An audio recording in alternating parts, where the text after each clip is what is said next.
There you go. Who needs to go out for a fucking jog when you can just sit and talk with Yeah, me, right? exactly. Deep and low. I'm trying to be professional. I look like I'm in an accident when I'm trying to do it, but he looks cool doing Listen, I don't smoke fucking cigarettes, but if you did that in Austin at a it. show, I That's will true. smoke a cigarette while you play That's the it. way. Nothing really happens. Don't come for me, Beyonce fans. I love Beyonce. Damn, he was like, I am too talented for this shit. Yeah, I was born ready for this.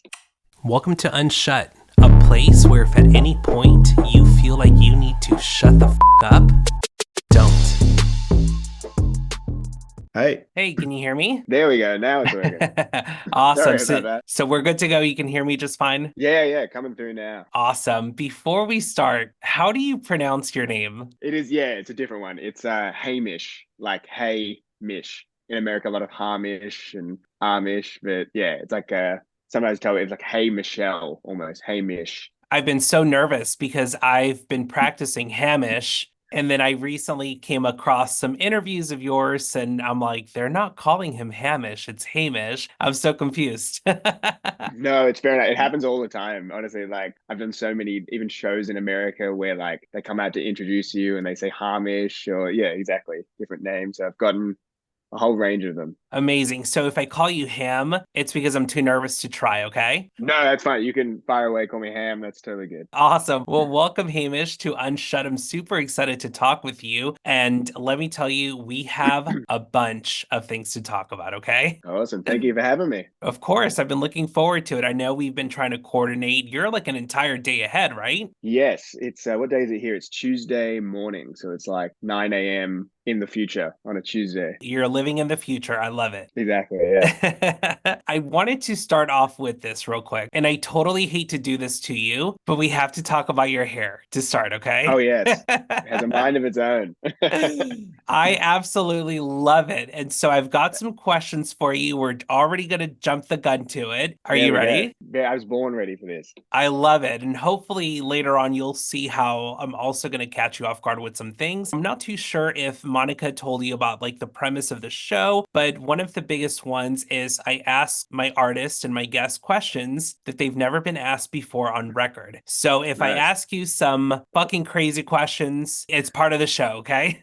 I'm in for it. I'm all in. Amazing. So the first question I have for you in regards to your hair is how long have you been rocking the long hair look? I've been rocking it for a while. When I was a kid, when I was excuse me, when I was really young, I had very long hair. Like when I was like 5 years old. And I have an older sister, and they would always mistake me for a girl and be like, "Hi, girls." So I had very long hair then, but it was just really wavy. And then as I've gotten older, it's like curled and curled and curled to now it's just very thick and curly. So it's kind of, I don't know what changed, maybe eating crust or something, but it just, yeah, got all curly later in life. How serious are you about taking care of your hair? Do you treat it? Are you like, do you use oils on it? Sometimes, yes. My bassist, actually, Lauren, she has like the exact same hair as me. We both have thick curly hair. So we trade hair secrets a lot. She's kind of turned me on to a lot of, just using conditioner and not using shampoo and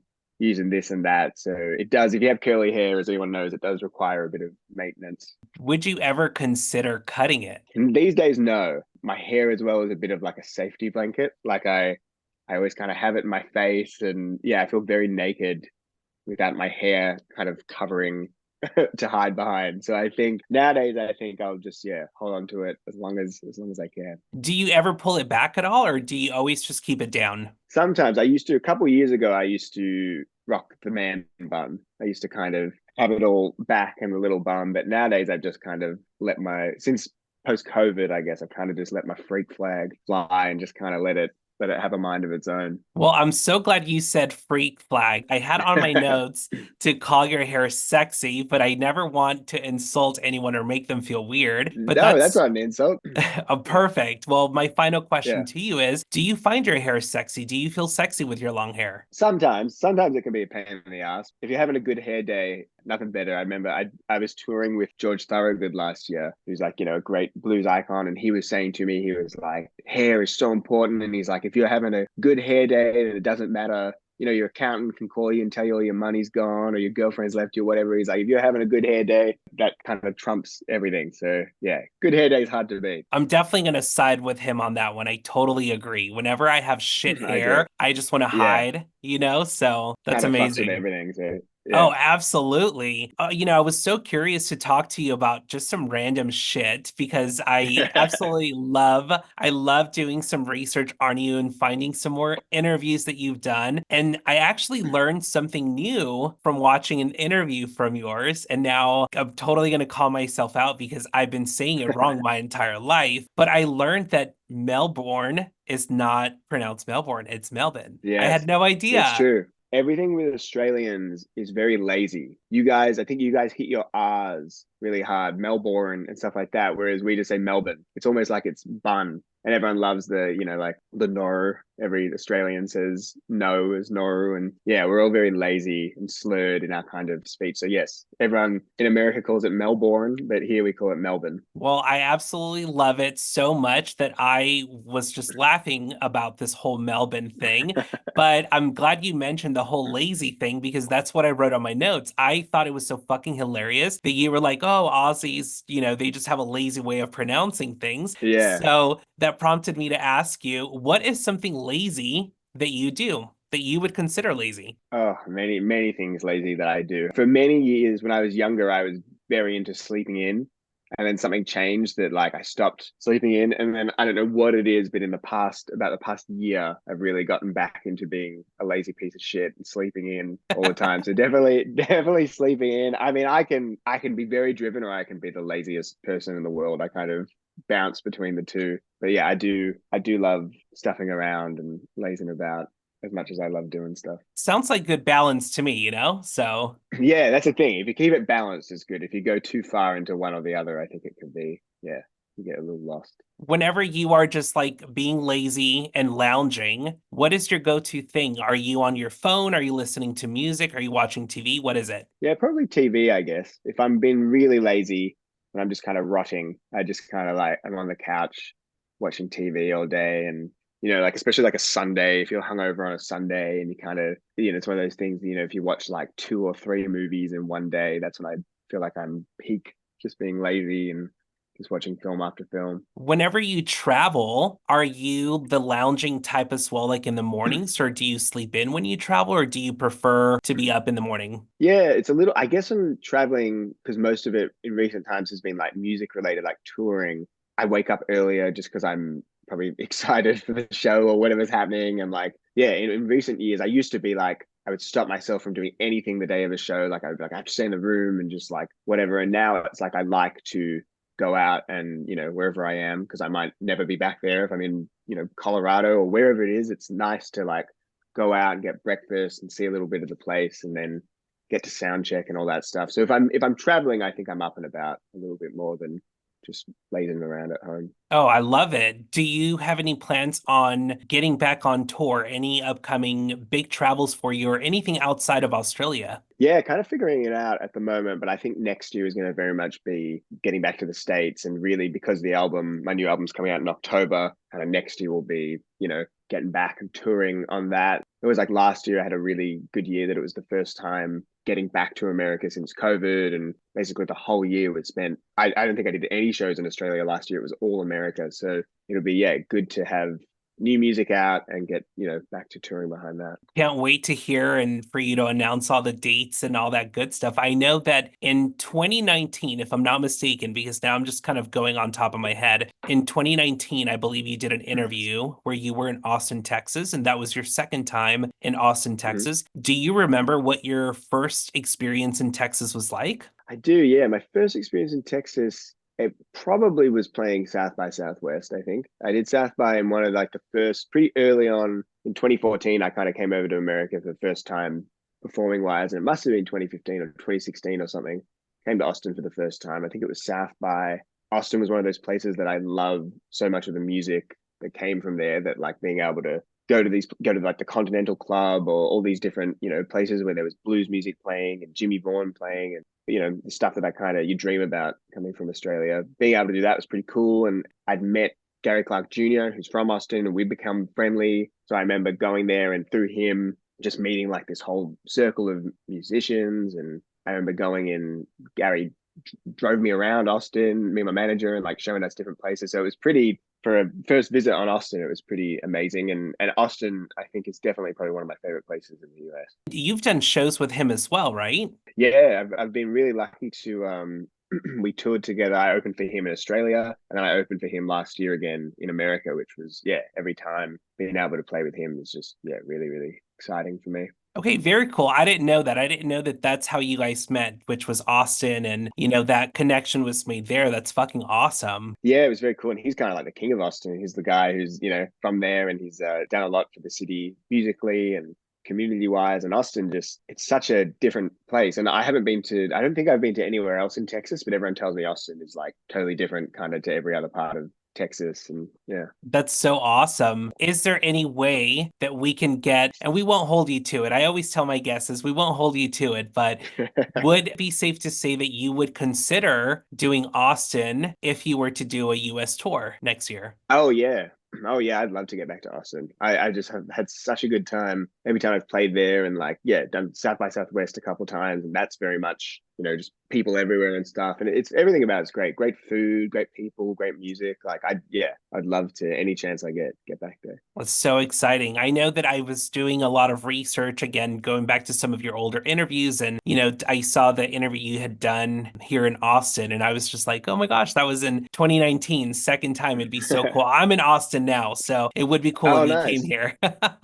Oh, very cool. Are you're living in Austin now? Yes. Oh, very cool. Yeah. No, it's great. I've just, yeah, always had a really great time there. And I have a lot of friends there. And it's just a very strong music scene, as, yeah, I'm sure you obviously know. Like, yeah. Oh, for sure. And that's my favorite part about getting to talk with artists too, is that I've never really been one to do a lot of research on guests, but now that I have a podcast and I'm doing this show, I have to, right? I have to do some research Yeah. on you, Yeah. some background stories, and Oh, and you I probably know more than I do. I've probably forgotten it all. You probably, you'll probably bring up stuff I can't ever remember. I wish you could see my notes. They're fucking long, dude. I have so much. Nice. But even going back to talking about like things that we find online, it's my favorite part now because I get to Yeah. make Yeah. the artist kind of go back and travel in time with me as well and give it Oh, a little bit definitely. of a spin. So I know that something that I thought was really cool about your story was how vinyl records that your dad collected played a huge role in your love for music. And I absolutely love Yeah. that. Are you a vinyl collector as well, like your dad? Yeah, definitely. I kind of like I get really into it and I kind of pull myself back a little bit because yeah, it's definitely financial commitment, but it's always great. And like sometimes now, like I've been really into Rod Stewart, going back to some of that stuff recently, his early stuff. And I listen to it on Spotify, and then when I get the vinyl, it's like even being able to see, oh, like I forget that like there's a back cover because on Spotify and everything, you're just seeing the one little front cover. That it's like looking at the back cover and seeing all the photos and the credits and who did what on each track. Like even that part of it, I find really exciting, and I love history and I love the history of music. So yeah, I really really get deep into vinyl. And yeah, it's always like as well, you can listen to something like Beatles records are like that. When I listen to the Beatles on my headphones, it sounds great. And then when I listen to a vinyl, I feel like I hear things that I would have never heard just listening to the kind of, MP3 or whatever it is. And there's just, yeah, there's like a romantic thing about vinyl, I think. Is there anything else that you're a collector of outside of vinyls? It's funny, I was talking about this with someone recently. They were like, you don't really collect anything. And I was like, yeah, it's true. And then the only thing that I could think of, that not even a conscious thing, but beanies. I have like a million beanie hats that they were like, the closest thing you have to collecting something is beanies. And I was like, yeah, it's probably not intentional, but probably true. I have, yeah, just drawers and drawers full of beanies. Like, are you buying these when you're traveling, or are these just beanies? Sometimes, yeah, sometimes I get very like OCD about how they fit and if they're too slumpy at the back or they're not slumpy enough or how loose they are. So I just have drawers and drawers of beanies, and then I always just end up wearing the same like two beanies. I got to give some away or something. I think I should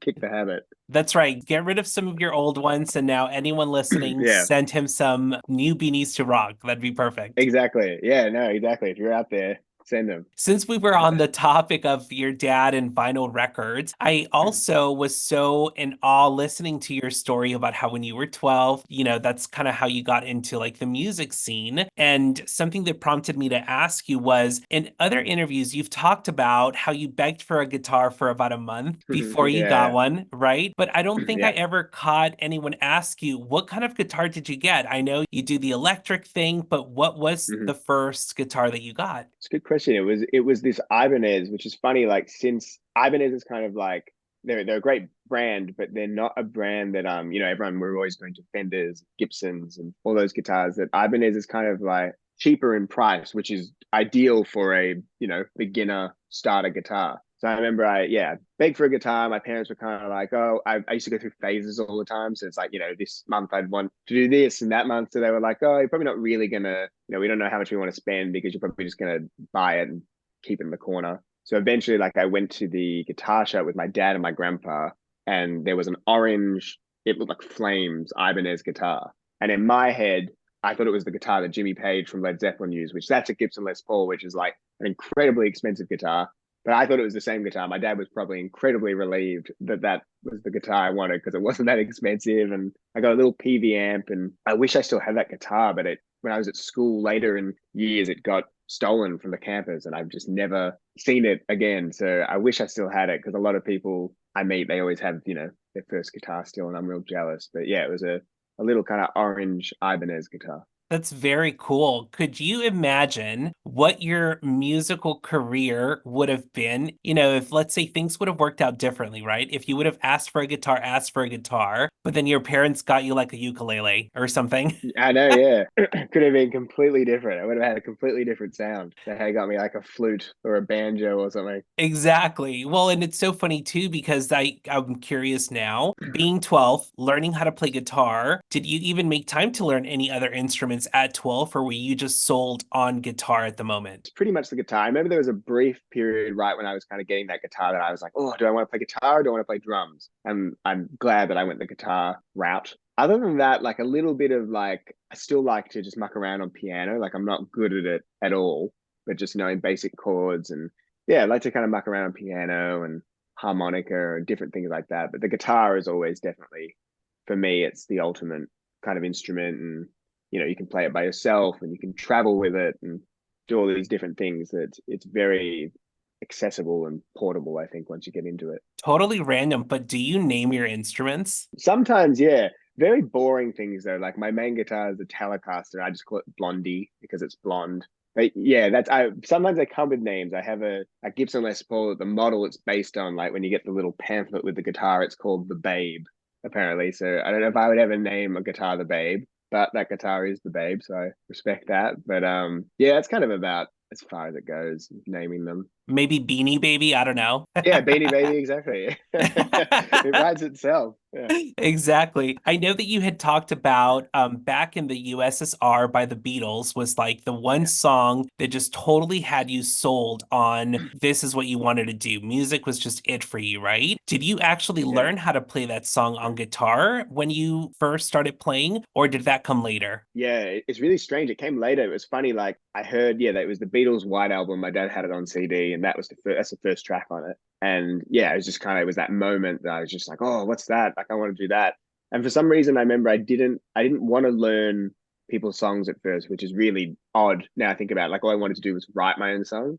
I remember it was like my mom or my sister was like, you should probably learn people's songs, and then from that you'll be able to write songs, which was true. But then it was only a couple of years ago that I was doing this thing for a guitar magazine where you had to break down the song that got you into guitar, and that was the first time that I actually went through back in the USSR and actually learned the parts and the little licks and stuff. So yeah, it's kind of cool all those years later getting to do it, and I still every time I hear it, I'm just taken back to that kind of first moment.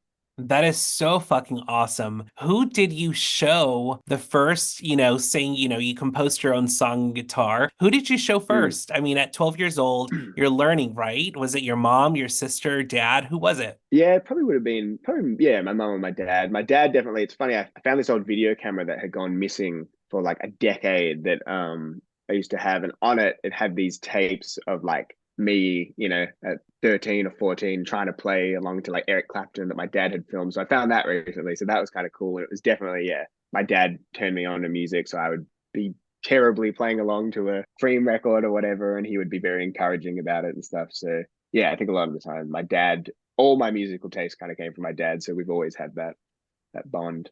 That's so special. Do you feel like, and again, going back to being 12, discovering music through vinyl, it's almost kind of like he's always been a part of this musical journey of yours. I mean, going back to the vinyl records, right? Yeah, definitely. No, yeah, both my parents and yeah, my whole family has just been very, I think like a lot of people whose kids get into music at first, it was like, oh, it's great, but you got to have a backup plan, figure out things. But they've been very, very into it, and as over the years, like even it's been really great having them come to shows when I'm opening for Gary or George or playing like at a festival or whatever. That's very, yeah, like you're saying, the bond and kind of having a full circle like moment because they've obviously been there from you know couldn't play to now when I'm, hopefully getting better. Do they both share the same musical taste, your mom and dad, or do they have completely different musical tastes? I think at first they probably had different musical tastes through my dad, kind of finding out that music. My mum as well, really responds to all that music and she's got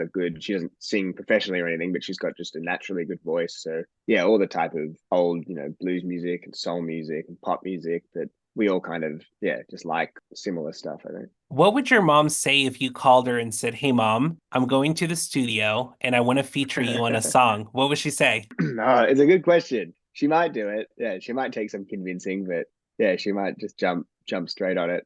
I love your smile when you're talking about this because I feel like I'm like, could this have been the spark to the idea that one day you'll have, a song on record with your mom? I think that'd be so sweet. It's true. It could be like a Partridge Family turned into like a family band. Very cool. Well, what about your sister? Is she musically inclined as well with instruments or anything like that? She was, yeah. Back in the day at school, she was really good at playing violin. She hasn't played it for years and years, but yeah, she was very good at playing violin. So that was a good, even though it was like a completely different instrument and type of music. Just I guess early memories of having to, when she had violin lesson, I'd get dragged along and just sit in the corner and kind of listen to it, and it would probably, wind up somewhere in my brain. But yeah, it's a funny thing about music. I was always just kind of fascinated, even before I played an instrument or, knew what type of music I responded to or liked. I was just kind of fascinated by it. And yeah. Okay, if you and your family were to do a family project, even if it's just one song, one album, one track, right? What would your band be? What would it be called? What would it be called? Oh, I think we'd have to call it Hamish Anderson. I think that would probably be that could probably be the band name. I think the Andersons just waiting for a Banderson. I love it. Yeah, Well, we're going to put that into the universe, and maybe that's that'll be true. a little side project that can come out in the future or That's true. something. Might be the next tour, the Hamish Banderson tour. I know you're welcome. It's what I'm here to do, you know? Exactly. Look at that. I'm getting beanies out of it, getting compliments, family band. I know. Hopefully we get some hair product lines too down the Oh my line. God. Gonna get all the sponsorships. Exactly. That's what I'm talking about. Before we talk about your latest project that's coming out in October, I want to keep going with some of these random questions, but this will officially be the true random questions segment of this show. Are you ready? Nice. It begins. Which some are going to be serious and sentimental, some just bullshit with me, okay? All right, I'm down. If there's one thing I can do, it's bullshit. I can kind of tell. I can tell by your humor and your attitude. I'm like, this is perfect. That's good. I'm liking it. Perfect. Well, when it comes to your merch, I noticed your merch on your website. Love all of it, by the way. I Thank you. absolutely loved that you had handwritten lyrics that you have on your website as well. So that prompted me to ask you, is that your preferred way to write lyrics, is journaling with pen and paper? Yeah, a lot of the times that can be the best way. A lot of the times now it's like it's unfortunate, but you always end up going to your phone just because of how quick it is. But the thing with the phone is it's just there's so many distractions. Like even yesterday, I hadn't written in a while, and something came into my head, and I was trying to write it, and then like as I'm writing it, I'm getting texts and all sorts of shits popping on my phone. So it's just too distracting. So it's good to use. I like using the voice memo thing. I just turn that on, record it, and then yeah, handwriting lyrics is always there's no distraction. Like you're just kind of in what you're doing. I think that was during like COVID times that we thought that would be, when everyone had to, you couldn't tour and do all that stuff. We had to switch gears and we thought, yeah, maybe it would be nice if we put some handwritten lyrics and people could,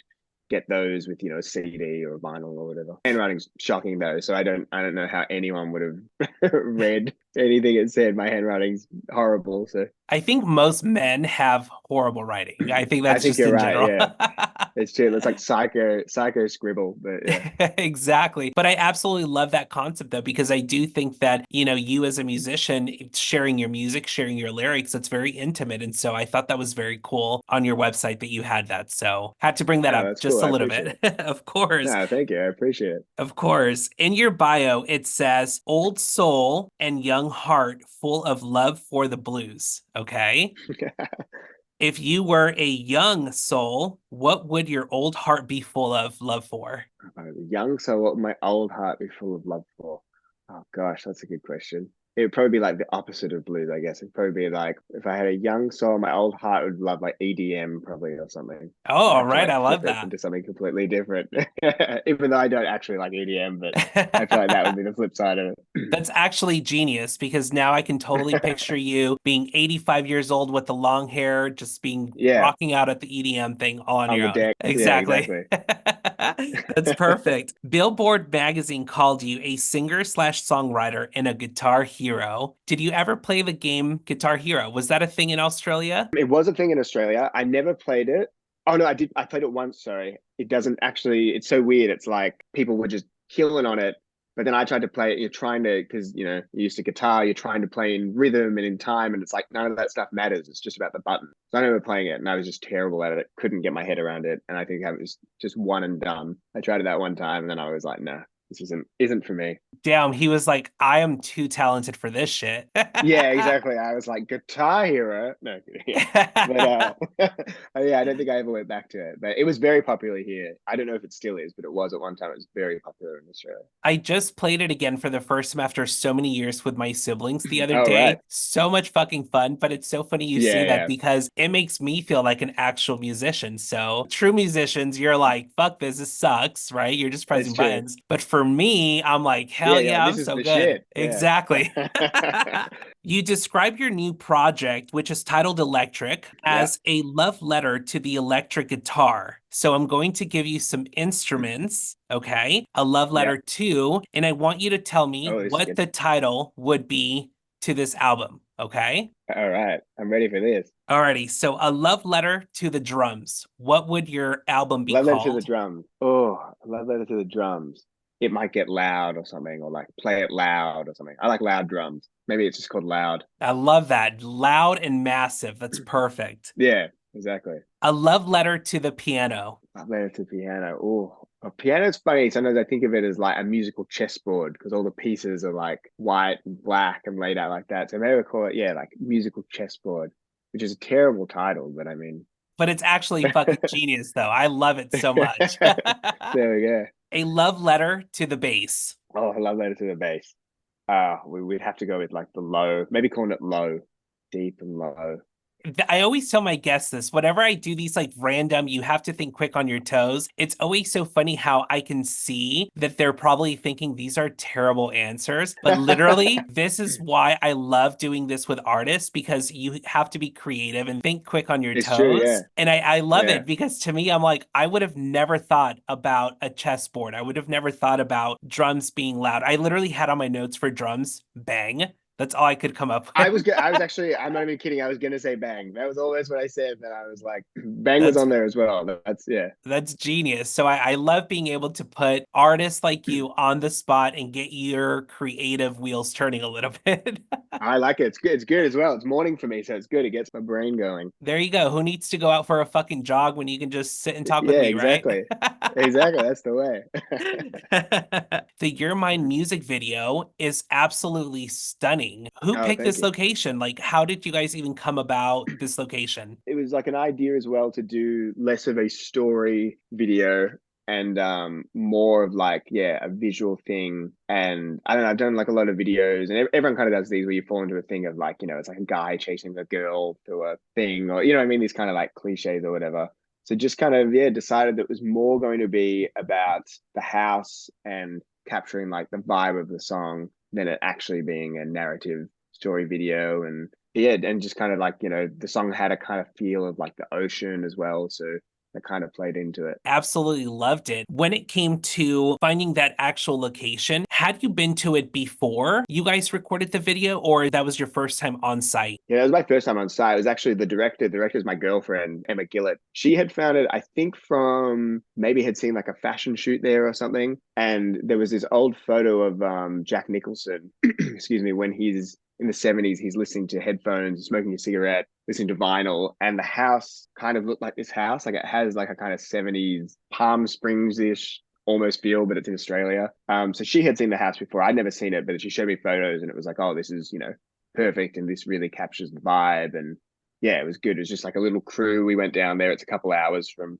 here in Melbourne, and yeah, it was lucky. It was shot, I think it was like shot in winter, but we got lucky that this one day was like the hottest day of winter and the sun was out and it was like beautiful, which really really helped, because a lot of the time Melbourne, it's getting better now, but especially this time of year, it can be really shit and rainy and windy and cold. So we got very lucky as well with the weather that just made it all look even better. What was it like working with your girlfriend as the director? Do you get nervous, or do you feel like it's natural to kind of flirt with the camera a little bit because she's there, right? Yeah, a bit more natural. It's good. I'm better when I'm in, especially in music videos, like when I'm really being told what to do and being very just molded by whoever's in charge. Because yeah, music videos, it's one of those things that I love them when I do them and how they come out, but it can be sometimes being in front of the camera isn't the most natural thing. I think a lot of musicians, it's like, you want to be playing music or writing music, whatever. And then now you got to do everything. You got to be making music and videos, and I hate the word, but content and all that stuff. So it's like some of that can be unnatural. So I'm better when someone's just kind of like, do this, stand here, take your orders, and yeah, That's get out of the way. perfect. Oh, for Yeah. sure. Any chance that you'll work with her in the future for any other music videos coming out for this project? Yeah, definitely. I'd love to do more. It was, yeah, really great working with her, and the whole team was really good. And I've been very lucky on music videos, like always working with very talented directors and cinematographers and all sorts, and always, doing it with a smaller crew and on a shoestring budget. So it's always been,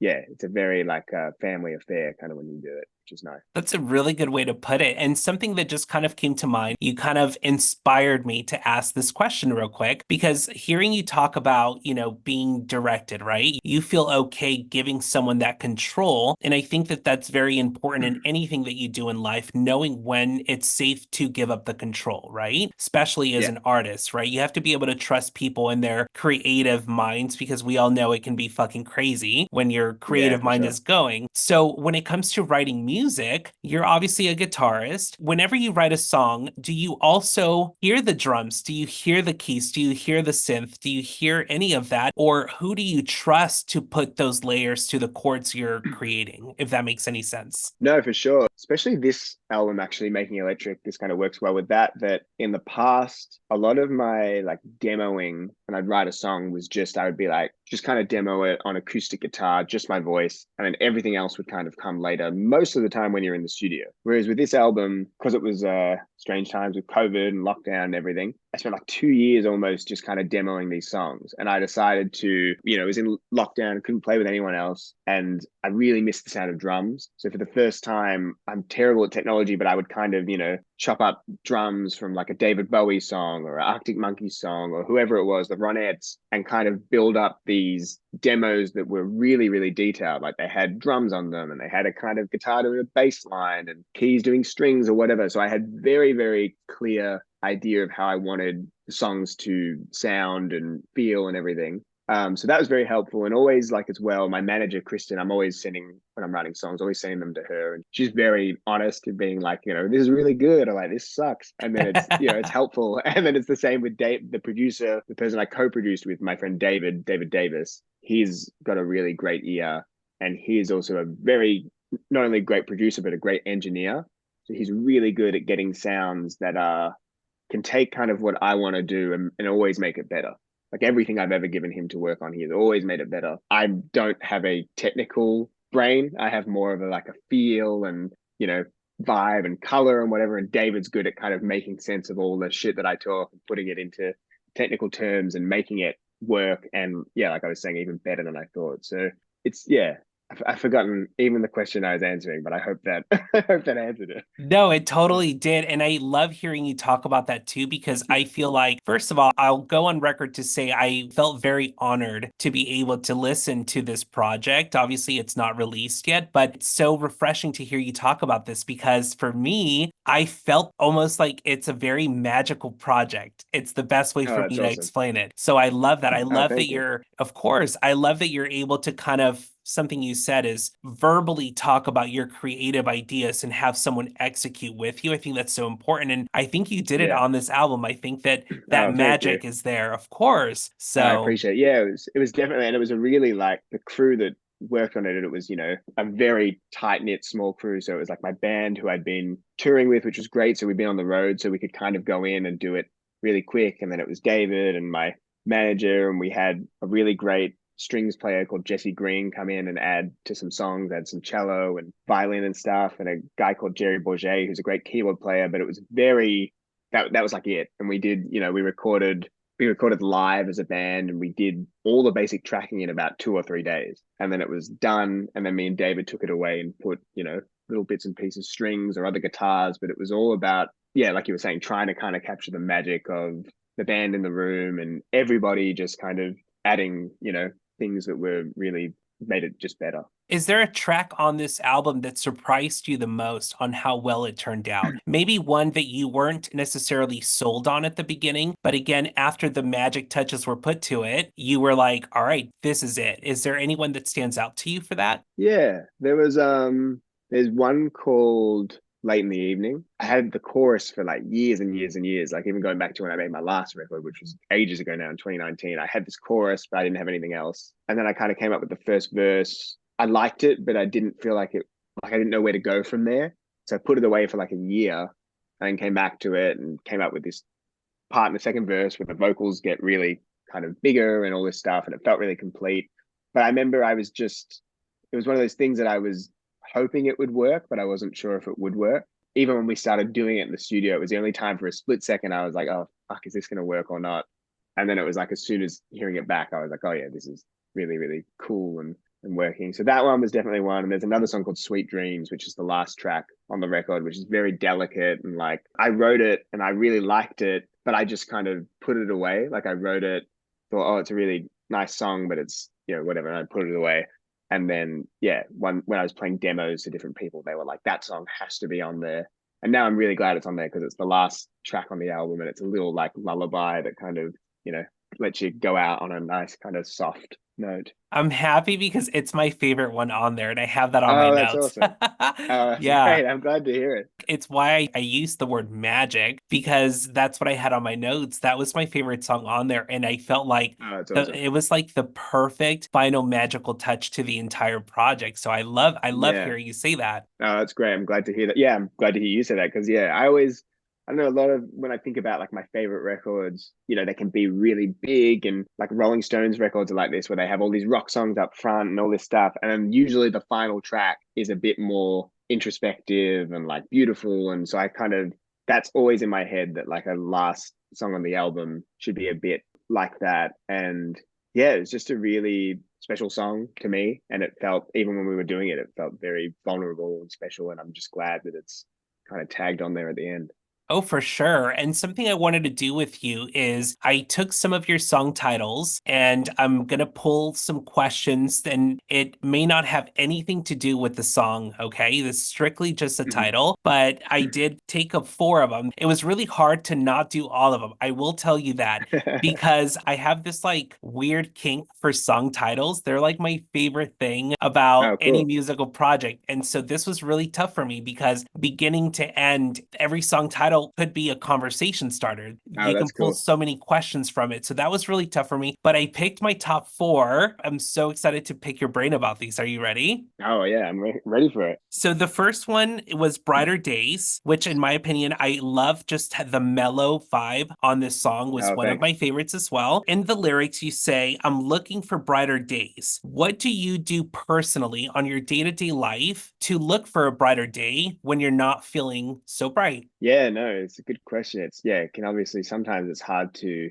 kind of find that. But it's just super cliche, obviously, but always just the kind of simple things. Like if I remember feeling really overwhelmed with, whether it's music stuff or life stuff, whatever's going on, it's always, like even like spending time with like my niece and nephew and just seeing how they're just, amazed by like the smallest little things that happen that we, unfortunately, as we obviously get older, we take all sorts of shit for granted.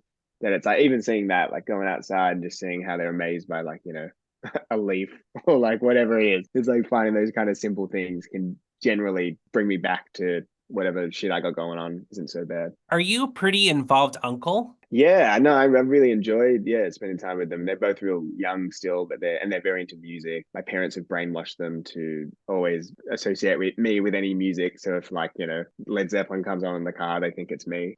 So like once they realize it isn't, they'll be very disappointed by my own music. But yeah, no, it's cool. I like hanging out with them and they're very into, guitar and rock and roll and all that stuff. That is so sweet because so I have a younger brother. We're very far apart in age. So when he was little, I made him believe that I used to be an original Power Ranger because I could tumble. No, So it's good. You enjoy it while it lasts, and then you see it. Yeah, then once they realize, they just think it's like when you find out about Santa or something, it's just the magic's gone. Yeah. Exactly. But he totally just made my day with that because another thing I used to do with him was I used to make him believe that I could predict what something would come on the TV, but I was just reading Oh, the nice. subtitles. But it's so fun because I feel like being in touch with that youth, with that childlike behavior is one, what keeps us young. But you're absolutely right. It Yeah. gives you perspective on the little subtle things that we miss as we get older that we no longer are in touch with. So that's really sweet. I Yeah. love that. No, exactly. Yeah, it's those little things that it's important stuff. So important. And the next one, it has nothing to do with kids and nieces and nephews. It's going to get a little sexy. So we got to move on There we from go. the Yeah, lovey-dovey push that stuff, shit out of okay? the way. Yeah. Exactly. So I wanted to give you my true honest, and I usually don't do this because I never want to insult an artist by misinterpreting a song. And Yeah, yeah. so I was a little nervous to do this with you, but I'm curious to see what you think about this, okay? I'm ready for it. For your Pale Moonlight interlude, okay? Oh yeah. Yeah. First of all, I'm usually not a big fan of interludes that are only musical in albums. I will tell you that right I off the agree. bat. I actually agree that I'm not usually into it either. But sorry, I'll let you say the question, then I'll yeah. No, no, no, you're good. This is why I am stupidly obsessed with your album. It's obviously one of my favorite ones. It's one of the four that I picked to talk to you about. I immediately saw, I'll read to you what I wrote first. Let's just start there, Nice. okay? I wrote retro diner, cigarettes, romantic, and sexy. Nice. Oh, I love it. That was literally like, and again, because I'm not usually a big fan of musical interludes in an album, Yeah. this one, I felt like I was watching a fucking movie. I was like, Oh, this that's is awesome. like, it just gave me such sexy vibes. So, my question to you about that is, did I nail it with being sexy on the vibes to that interlude? Or what would you relate that interlude to if you could see an image with it? No, I think you spot on got it. That was like, and it was funny because the song that goes into is this song called Steal Away. And yeah, they're kind of like almost the same song. Steal Away, yeah, gave me images of that, like you're saying, like a cigarette kind of like bar, like a bluesy nightclub type, old school dinery club type thing. And Pale Moonlight, like I was the same. There's some instrumentals that are cool, I like them, whatever. But on albums, a lot of the times, especially nowadays, sometimes you get a track like, like I love Beyonce's new album, but sometimes some of those tracks that are just like 30 seconds, it's like nothing really happens. Don't come for me, Beyonce fans. I love Beyonce and the album's great, but there's that little track of like just a musical thing, and I'm like, oh yeah, I kind of wish it was another song. Like I wish that had been a song instead of being whatever. So I was never super into it. And then David had isolated Jerry, who was just playing the chord progression of Steal Away just by himself. Like we weren't even recording it. I think he was just getting sounds together. And I heard it and I was like, that is really cool. And I was like, can I play over it real quick? So he just looped it and I, played guitar over it. And we were like, this is perfect. So it wasn't even it wasn't a planned thing, wasn't meant to be on the album. It just kind of fit perfectly. And there's this line in Steal Away about, I want to see you underneath the pale moonlight. So I was like, perfect. We'll call it Pale Moonlight Interlude. We'll go into that. But yeah, definitely that was the feel of this kind of like, sexy 50s, 60s kind of soul thing going on. I am You covered nailed in it. goosebumps. I'm trying to be professional and not fangirl, but I love connections like that because they're truly art. It's what it is. It's just pure art. So, Yeah, no, it's nice when everything, it's a bit like a jigsaw puzzle when you're kind of putting these pieces together and when these things kind of lock in perfectly. It's like, yeah, it's just like you couldn't have even tried to come up with it. It just kind of happened and it was perfect and you just let it be what it wants to be. yes. And even going back to what you said about Beyonce, I literally had a Beyonce moment with you because I was like, it could have been longer. It could have been a 3 to 5 minute long interlude, and I would have been so Nice. okay with it. No, that's good. That might have to be the live. Maybe in live we'll have to stretch it out a bit. Listen, I don't smoke fucking cigarettes, but if you did that in Austin at a show, I That's will true. smoke a cigarette while you play That's the way. it. Exactly. It'll be the length of the song by the time the cigarette's done. Exactly. The next song I have for you is Everybody. And on here you say, everybody knows this pain. Do you remember a time in your life where you felt like no one else feels what you're feeling? Just anything in general, where you just felt like no one else feels this. I'm the only one in the world that feels this way. Yeah, I mean, I'm sure definitely when I was younger than I am today, I was very much like, I don't know, I think that's a very like angsty, not even just teens, 20s thing when you think like, I'm feeling it and no one else feels it. And then as you get a bit older, you're like, oh no, the good thing is that everyone does go through those things and that's what kind of makes us connected. But I mean, I remember like when I kind of moved over to the US in 2014 and I was away from, all my family and friends, blah, blah, blah, I would always be like, no one, I'm all by myself, millions of miles away and no one knows what I'm going through, yada, yada, yada. It's always a good place to write from. And that's what I love about blues music in particular is like the whole thing is about, when you listen to someone and they're like, got my heart broken or whatever happened and you relate to it. It's that whole thing of just listening to someone that can tell a story that's happened to all of us, but something about the way they tell it it just makes you feel like you're the only one. Like, you and them are the only one that's experienced it. That was my favorite part about this song, to be honest with you. It was just very, obviously, aside from it being relatable, personally, not to toot my own horn, because I don't think I'm like the most special thing in the planet, but I think that that is why I do enjoy what I do, because what can someone read it that says, everybody knows this pain.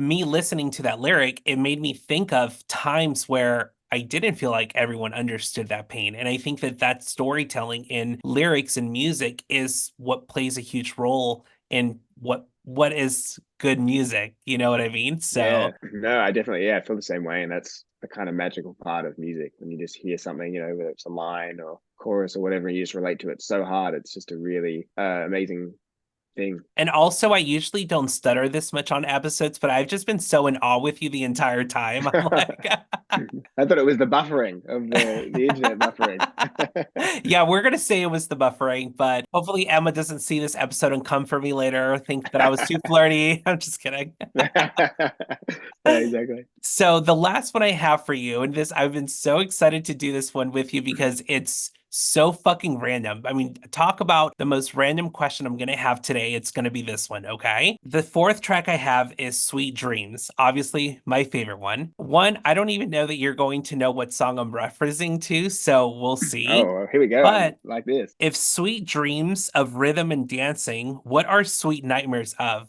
Oh, is this the Eurythmics Sweet Dreams song or am I off base? No, this is a different song. It is. It's a different one. I have no idea. You'll have to tell me that. What was it again? Is Sweet Dreams? If sweet dreams of rhythm and dancing, what are sweet nightmares of? Oh, you'll have to tell me. I have no idea on this one. Oh gosh, I'm gonna sound like the gayest person on the internet, like honestly, and I'm probably not even going to say it correctly because I struggle. English is not my first language, by the way, so I struggle with words Oh all wow, the I would have time. never known. Like even the word everybody, I struggle with putting that together. You're doing a great job. I appreciate that. But do you remember this duo in the 90s called La Bouche? Labouche. It's like very, very vaguely familiar. I feel like in the dumpster can of my mind, there's something that, yeah, Labouche. They had this like really popular song that was like, Be my lover, wanna be Oh my yeah, yeah. lover. That's a fucking tune. Yeah, Exactly. So they had a yeah. song called Sweet Dreams, and that was part of their Right. song, Sweet Dreams of Rhythm and Dancing. So that's my question to you. Oh If right. There we Sweet go. Dreams of Rhythm and Dancing, what are sweet nightmares of? What a sweet nightmares of. Oh God. I mean, for me, that would be rhythm and dancing as well. I'm a terrible, I'm a terrible dancer, so that would be my sweet nightmare. Would be having learning to dance, probably. Hey, that's fair. We'll take that as the answer. That's perfect.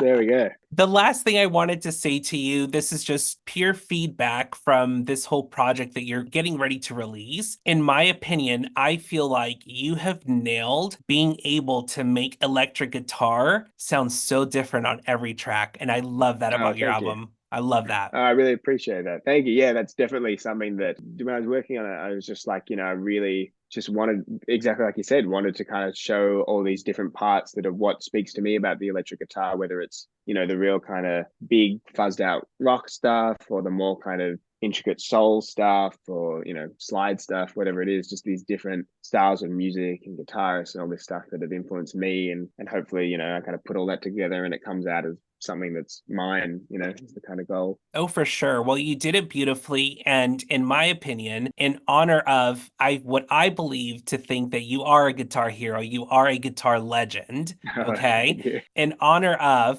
I'm going to have you do something I know for sure you've never done on camera before. And it may be a little bit embarrassing, but just go along with it. Okay. In honor of me thinking you're a legend, I'm going to show you a picture you posted on Instagram a while ago. Okay. And he's a legend Okay. himself. You'll obviously know the picture. Oh, yes. So, the way we're closing out this episode is I'm going to need you to turn to your side and try to give me this look. I'll do the pose. Yeah, what's he doing Yes. there? He's got the hand on the hip, which is always a classic. Can't get it. I look like I'm in an accident when I'm trying to do it, but he looks cool doing it. And he's got good lip. He's got always the iconic the lips. But yeah, he's number one. Mix the man. Exactly. Mick Jagger, he's amazing. And I saw that photo and I was just like, well, you know what? I think he's a legend of his own. So I'm going to have him Oh do, yeah. you know. Try out the Mick pose. Exactly. So now you can say no one's ever made you do the Mick Jagger It's true, pose. yeah. So That could be the first or the last time it happens, but we got it on camera. exactly. It's on record now. So the last thing for Yeah. sure this time is just tell everyone where they can find your music, where to find you online, and all those good details for anyone that's listening and not watching the video. Yeah, it's on Spotify and Apple Music and all that stuff. It's just under my name, Hamish Anderson. On all the socials, it's Instagram's Hamish Anderson one because I guess someone already had Hamish Anderson. But everything else, I think most of the time it's Hamish Anderson Music. My website is hamishandersonmusic.com, so it's all I can kind of link you to everything. It's because the university you were going to be number one in electric guitar, I know it's So true, exactly. It worked out perfect. Yeah, the best foreshadowing. Well, thank you so much for your time exactly. and for being so No, much thank you. I fun. really enjoyed it. Thank you. It's been very fun. Oh, I did too. I had so much fun. Love talking about your hair and all that good stuff. So it's perfect. Thank you. We're so excited for your project. And if I'm not mistaken, it's October 11th, correct? October 11th. Yes, it's coming up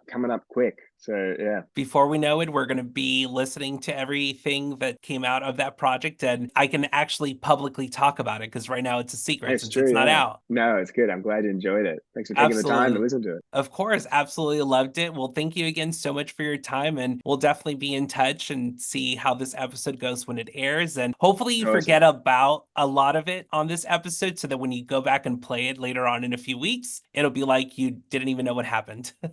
It's true. It'll be like a fever dream. I'll be like, did I say that? Exactly. Did I really make that post? Yeah, exactly. Amazing. Well, thank you again so much and take care of yourself, Awesome. and hopefully, you have You a good too. rest of your day. Thank you. You too. Have a good one. You too. Take care. All right. Bye. Bye. Hey, if you've made it this far, don't forget to follow the socials on the screen or in the description below. And don't forget to subscribe to this channel. See you next week.